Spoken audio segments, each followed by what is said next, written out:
नमस्कार दोस्तों। पिछले कुछ दिनों से मुझे डीएम्स, कमेंट्स, मैसेजेस आ रहे थे कि आप इस प्रोटेस्ट के बारे में कुछ बोलते क्यों नहीं, क्या आपका समर्थन है या नहीं। तो मैं कहना चाहता हूं कि अन्याय के खिलाफ आवाज उठाने की जब भी बात आएगी तब आज भी मेरा समर्थन है और हमेशा रहेगा। लेकिन मेरे कुछ सवाल हैं। मैं इस विषय का जानकार नहीं हूं। हमारे जैसे कलाकारों से अपेक्षा होती है लोगों की कि आप कुछ बोलिए, चाहे वो सिंगर हो, एक्टर हो, इन्फ्लुएंसर हो। लोग चाहते हैं कि बस आप बोलिए, चाहे हम उस विषय को जानते हो चाहे न जानते हो।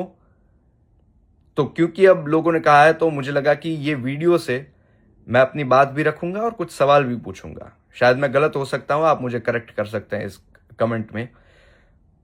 प्रोटेस्ट करना जरूरी है, आवाज उठानी जरूरी है, लेकिन उससे सल्यूशन आएगा या नहीं? क्या हम इस चीज का सल्यूशन नहीं ला सकते? हम वहां पे प्रदर्शन कर रहे हैं, हम वहां पे प्रोटेस्ट कर रहे हैं, हम आवाज उठा रहे हैं, हमारी मांगे हैं कि एजुकेशन मिनिस्टर इस्तीफा दे दे। चलिए ठीक है, अगर इस्तीफा दे भी दिया उन्होंने, अगर रेजिग्नेशन दे भी दिया, तो उससे क्या इस चीज का सलूशन आ जाएगा? क्या फ्यूचर में कोई भी नीट का पेपर लीक नहीं होगा? क्या फ्यूचर में कोई भी सरकारी एग्जाम जो होगी उसमें कोई गड़बड़ नहीं होगी?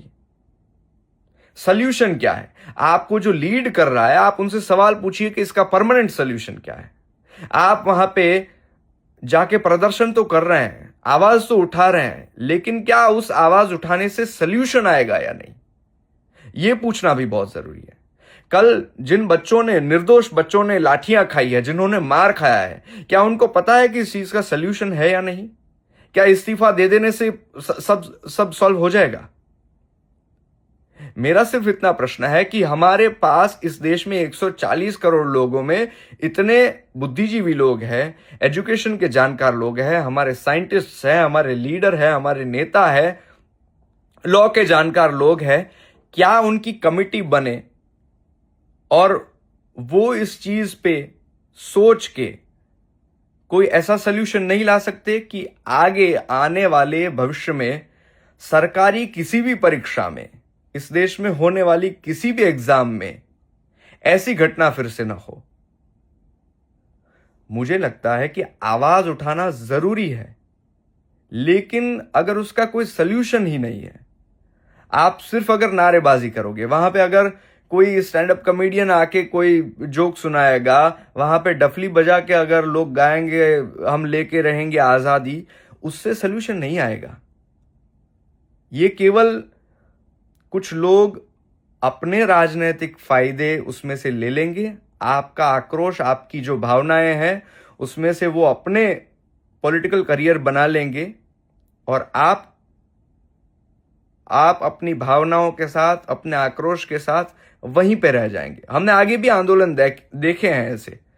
हमने ये सब देखा है कि ऐसे आंदोलनों में से केवल और केवल राजनीतिक फायदे लेके लोग निकल जाते हैं, कोई सल्यूशन नहीं मिलता है। तो मेरे यही सवाल है और मेरा समर्थन इस आंदोलन को पूरी तरह से है, आवाज उठाने को पूरी तरह से है।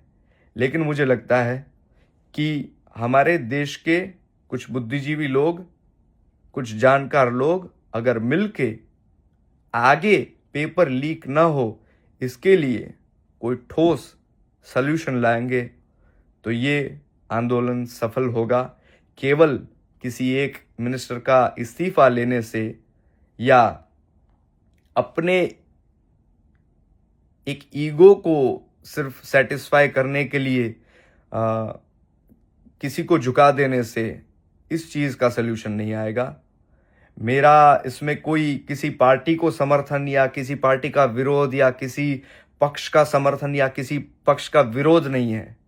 मुझे लगता है कि अगर देश को आगे बढ़ाना है तो हम अगर मंत्रियों के इस्तीफे लेते रहेंगे तो इससे देश कभी आगे नहीं बढ़ेगा।